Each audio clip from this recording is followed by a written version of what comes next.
Hello दोस्तों, आप सभी का स्वागत है आपके अपने YouTube चैनल एम टारगेट गुरु के इस नए वीडियो में। और इस वीडियो में आज हम बात करने वाले हैं बिहार में जो शिक्षक भर्ती प्रक्रिया चल रही है, जो कि बीपीएससी के द्वारा एग्जाम लिया गया और एग्जाम लेने के बाद आप लोगों का रिजल्ट जैसे मैं बताया था उसी तरह आप लोगों का रिजल्ट भी आना शुरू हो गया है। तो सबसे पहले जो है वह 11 और 12 वालों का रिजल्ट जो है वह कल शाम में प्रकाशित कर दिया गया और धीरे धीरे उनमें जो अलग अलग सब्जेक्ट था वो सारा सब्जेक्ट का जो है वह रिजल्ट बीपीएससी के ऑफिशियल साइट पर जो है अपलोड कर दिया गया है। वहां से आप लोग अपना अपना रिजल्ट चेक कर लेंगे।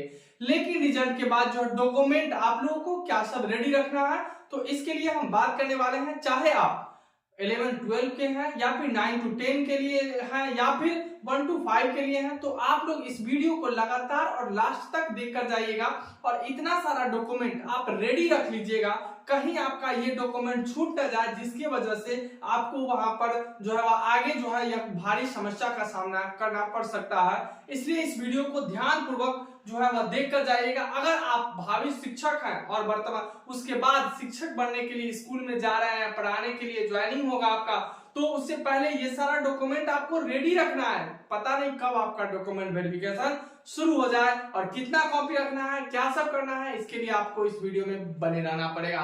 तो वीडियो पसंद आए तो वीडियो को जरूर लाइक कीजिएगा और चैनल पर पहली बार होंगे तो चैनल को सब्सक्राइब करना ना भूलिएगा। तो चलिए अब हम बात कर लेते हैं यहाँ पर। सबसे पहले जैसे कि आप यहाँ पर देख रहे होंगे कि बिहार शिक्षक भर्ती के लिए आवश्यक इंपॉर्टेंट डॉक्यूमेंट 2023 यानी कि अभी जो भर्ती चल रही है, ठीक है, इसके लिए जो इंपॉर्टेंट डॉक्यूमेंट है जिसमें आपको कौन कौन सा डॉक्यूमेंट लाना है, कहाँ का आपका जातीय चलेगा, कहाँ का आवासीय चलेगा, ये सारा चीज जो है मैं इस वीडियो के माध्यम से आप लोगों को बताने वाला हूँ। तो देखिए सबसे पहले जो आपको डॉक्यूमेंट रखना है वह कौन सा डॉक्यूमेंट है। तो यहाँ पर जो है इंपॉर्टेंट डॉक्यूमेंट में सबसे पहला जो डॉक्यूमेंट है जो आपको यहाँ से बता दे कि 10th का मार्कशीट, ठीक है, और वहीं पे मूल प्रमाण पत्र। 10th का मार्कशीट, आप जिस मान्यता प्राप्त बोर्ड से 10th किए होंगे उसका मार्कशीट आपके पास होना चाहिए और उसके बाद उसका मूल प्रमाण पत्र अगर आप अभी तक स्कूल से नहीं लाए हैं तो ले आइएगा। फॉर्म भरने वक्त जो दिए होंगे तो जरूर ले आए होंगे। अगर किसी भी तरह का दिक्कत है तो ये सारा डॉक्यूमेंट आप अपने पास एकत्रित करके एक फाइल में ओरिजिनल रख लीजिए और एक फाइल में जीरोक्स रख लीजिए। कितना जीरोक्स रखना है मैं आगे बताऊंगा। इसके बाद देखिए दूसरा नंबर में जो है वह 12th का मार्कशीट और वहीं पे 12th का मूल प्रमाण पत्र भी आपके पास होना चाहिए। वहीं तीसरा नंबर में बात कर लेते हैं। देखिए यहाँ पर अगर ये कलर नहीं दिख रहा है तो हम दूसरा कलर यहाँ पे लाते हैं। तो ये देखिए यहाँ पर उसके बाद तीसरा नंबर में ग्रेजुएशन का मार्कशीट और वहीं पे ग्रेजुएशन का जो है वह सर्टिफिकेट भी आपके पास होना चाहिए, मार्कशीट और सर्टिफिकेट। उसके बाद अगर आप पीजी किए हुए हैं तो पोस्ट ग्रेजुएशन का जो है वो मार्कशीट और इसका सर्टिफिकेट आपको रख लेना है, ठीक है, एक फाइल बना करके। उसके बाद बात कर लेते हैं 5वें नंबर में कि डीएलएड, बीएड या फिर एमएड जो भी कोर्स करके आप जो भी टीचर्स ट्रेनिंग करके आप आ रहे हैं इस भर्ती के लिए तो उसका मार्कशीट आपके पास होना चाहिए। वहीं फिर से बात करते हैं 6ठे नंबर में डीएलएड, बीएड, एमएड का जो है आपके पास सर्टिफिकेट होना चाहिए। तो ये सारा चीज हो गया आपका जो है जो ये सब क्वालिफिकेशन हो गया जिसकी वजह से आप जो है इस भर्ती के लिए आ रहे हैं। अब इसके बाद बात कर लेते हैं यहाँ पर। देखिए अब इसके बाद इतना तो कोर्स कर लिए तब इस भर्ती में आए, लेकिन एक और चीज है 7वां नंबर पे जो देख रहे होंगे कि सीटेड या फिर एस्टेड। आप सीटेड या एस्टेड क्वालिफाइड किए होंगे तभी आगे आप जो है इस भर्ती के लिए जो है वो आपका डॉक्यूमेंट वेरिफिकेशन हो। तो देखिए सीटेड या फिर एस्टेड, तो इसका आपका मार्कशीट और सर्टिफिकेट होना चाहिए। अब इसका मार्कशीट सर्टिफिकेट किस स्कूल से मिलेगा, तो ये आपको अपने डिजी लॉकर से मिलेगा, ठीक है। आप अपने डिजी लॉकर से जो है ये सीटेड का मार्कशीट और सर्टिफिकेट या एस्टेट वगैरह ये सारा चीज का आप लोग अपने डिजी लॉकर से डाउनलोड कर लीजिएगा वहां पे रोल नंबर डालने के बाद, ठीक है, किसी भी तरह का कोई दिक्कत नहीं। इसके बाद हम बात कर लेते हैं यहाँ पे जाति प्रमाण पत्र जो आप अपना अपलोड किए होंगे फॉर्म भरने वक्त, वही जाति प्रमाण पत्र आपके पास होना चाहिए। अगर वो आपके पास नहीं है तो आपके पास आपके मोबाइल में जो है इसका जो है नंबर आया हुआ होगा, ठीक है, एप्लीकेशन नंबर, वहां से आप इसको डाउनलोड करके और अपने मेल पर रख लीजिए ये सारा सर्टिफिकेट। उसके बाद ये आय प्रमाण पत्र आपके पास होना चाहिए। उसके बाद निवास प्रमाण पत्र होना चाहिए। ये सारा चीज जो आपने फॉर्म भरते वक्त अपलोड किया वही सारा चीज आपके पास। उसके बाद 11वें नंबर में बात करते हैं ओबीसी, एनसीएल, क्रिमिनल रहित आपके पास जो है ये होना चाहिए ओबीसी, ठीक है, जो ओबीसी में आते हैं वे। वहीं पे बात कर लेते हैं 12 नंबर में EWS सर्टिफिकेट आपके पास होना चाहिए, ठीक है, ये सारा ओरिजिनल आपके पास। उसके बाद बात कर लेते हैं दिव्यांगता सर्टिफिकेट। अगर आप दिव्यांग हैं तो आप ये दिव्यांगता सर्टिफिकेट जो आपका होगा, ये भी सर्टिफिकेट आपको वहीं पे दिखाना पड़ेगा। इसके बाद बात करते हैं, तो देखिए यहाँ 14 नंबर में सबसे इंपॉर्टेंट आपका आधार कार्ड आपको होना ही चाहिए। आधार कार्ड बिना लिए मत जाइएगा डॉक्यूमेंट वेरिफिकेशन में, नहीं तो वहां से छट जाइएगा। तो आप अपना आधार कार्ड जरूर रख लीजिएगा। इसके बाद यहाँ पे हम बात कर लेते हैं आधार कार्ड के बाद, देखिए कि आधार कार्ड के बाद जो है ये पासपोर्ट साइज फोटो। अब ये फोटो कौन सा चलेगा, बहुत सारे कंफ्यूजन है आपके दिमाग में चल रहा होगा, बहुत सारे लोग बता रहे हैं कि आधार ये कौन सा पासपोर्ट साइज फोटो चलेगा।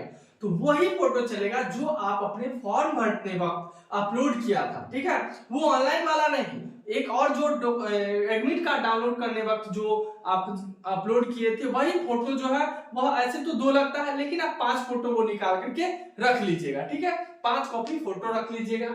उसके बाद जो है आप जो बीपीएससी एग्जाम देने के लिए गए, वो एग्जाम देने के बाद जो आपको जो एग्जाम के समय जो वहां पर जो एडमिट कार्ड मिला था, जिसपे एक स्टिकर चिपका हुआ था, या नहीं भी है स्टिकर तो कोई बात नहीं, लेकिन जो आप एग्जाम देने के लिए एडमिट कार्ड लेकर के गए थे, वो एडमिट कार्ड भी आपको रखना है। याद रहे, इसमें मैं नहीं लिखा हूं, लेकिन वो भी एडमिट कार्ड ले लीजिएगा। फिर जो बीपीएससी के लिए जो फॉर्म फिलअप किए थे, तो वो फॉर्म का पूरा प्रिंट आउट भी निकाल लीजिएगा, ठीक है, फॉर्म का प्रिंट आउट, और फिर एडमिट कार्ड जो है उसका भी प्रिंट आउट निकाल करके रख लीजिएगा। और सबसे बड़ी बात यहाँ पर महिलाओं के लिए ये आता है कि विवाहित अगर लड़की है तो उनका जो है जाति, आय या फिर निवास, ओबीसी, एनसीएल, वो कहाँ का होना चाहिए, तो पिता के यहाँ का होना चाहिए। कहाँ का होना चाहिए, पिता के यहाँ का, यानी कि उनके अपने मायके का जाति, आवासीय, आय और ये एनसीएल होना चाहिए, ठीक है। तो मुझे उम्मीद है कि ये सारा डॉक्यूमेंट आप जो है वो रेडी कर लिए होंगे। अगर नहीं किए हैं तो यहाँ से मिला लीजिए और आप अपना सारा डॉक्यूमेंट जो है वह रेडी कर लीजिए, ठीक है। ये सारा ऊपर से आप देख सकते हैं, इस तरह से स्क्रीनशॉट भी लेकर के रख सकते हैं कौन कौन सा डॉक्यूमेंट। तो याद रहे, एक बीपीएससी एग्जाम देने के लिए गए थे और एडमिट कार्ड जो मिला था वो एडमिट कार्ड, और फॉर्म फिलअप किए थे वो फॉर्म का प्रिंट आउट भी निकाल लेना है। एक बार और मैं आप लोगों को बता दूं कि 10th का मार्कशीट ले लेना है आपको, और 10th की मार्कशीट के बाद 12th का मार्कशीट और सर्टिफिकेट 10th 12th दोनों का, फिर ग्रेजुएशन का मार्कशीट और उसका सर्टिफिकेट, पोस्ट ग्रेजुएशन है तो आपको उसका मार्कशीट और उसका सर्टिफिकेट, वही डीएलएड बीएड एमएड है तो उनका मार्कशीट, और फिर डीएलएड बीएड एमएड का जो है जो सर्टिफिकेट होगा, चाहे आप एनआईएस से किए हैं तो एनआईएस का भी मार्कशीट और उसका सर्टिफिकेट, ये सारा चीज रख लीजिएगा। वहीं पे बात कर लेते हैं सीटेड और एस्टेट का जो भी मार्कशीट और जो सर्टिफिकेट है वो भी आपको रखना है। इसके बाद हम आगे बात कर लेते हैं, एक बार और आपको याद दिला दें क्योंकि ये काफी इंपॉर्टेंट है, क्योंकि ये आपका लास्ट टाइम है। उसके बाद जो है आपको यहाँ पर जाति प्रमाण पत्र, आय प्रमाण पत्र, निवास प्रमाण पत्र, ओबीसी, एनसीएल, क्रिमिलेयर रहित, वही ईडब्ल्यूएस सर्टिफिकेट, दिव्यांग सर्टिफिकेट, आधार कार्ड, पासपोर्ट साइज फोटो आपके पास होना चाहिए। फिर इसके बाद हम बता दें कि फिर से कि महिला लोग जो भी हैं, अगर शादी हो गया है तो उसके बाद आप फिर भी आप अपने मायके यहाँ का ही यहाँ पर जाति, आवासीय, आय वगैरह यहाँ पे जो है वो भरवाएंगे, ठीक है। जो भी ओबीसी, एनसीएल है, ये सारा चीज वही का बनेगा। समझ में आ गया होगा। अब हम बात करते हैं यहाँ पर सबसे इंपॉर्टेंट कि ये जो है एक बार, हाँ, बीपीएससी एग्जाम देने गए हैं तो उसका एडमिट कार्ड और उसका फॉर्म का प्रिंट आउट। अब ये कॉपी जो है ये आप 2 कॉपी, ठीक है, 2 कॉपी रखेंगे। ओरिजिनल तो एक रखना है, इसके बाद जीरोक्स में 2 कॉपी रखना है, लेकिन मेरे तरफ से एक और कर लीजिएगा, ठीक है, जो आपको भविष्य में काम देगा। तो टोटल जो है वो 3 कॉपी जीरोक्स निकलवा करके और तीनों को जो है वह एक एक करके पिन मार करके, और एक जैसे सब सारा सर्टिफिकेट जो है उसको एक जगह एक एक करके पिन मार देना है, फिर दूसरे जगह पिन मार देना है, और फिर तीसरे जगह मार करके ये रख लेना है। 3 कॉपी बना करके इसका टोटल फाइल, और फोटो भी इसमें इसी में एक पैकेट बना करके उसको ऊपर में पिन मार करके रख लीजिएगा। तो उम्मीद है कि आप लोगों को ये वीडियो पसंद आया होगा, और बाद बाकी रिजल्ट आप लोग चेक करते रहिएगा बीपीएससी साइट पे।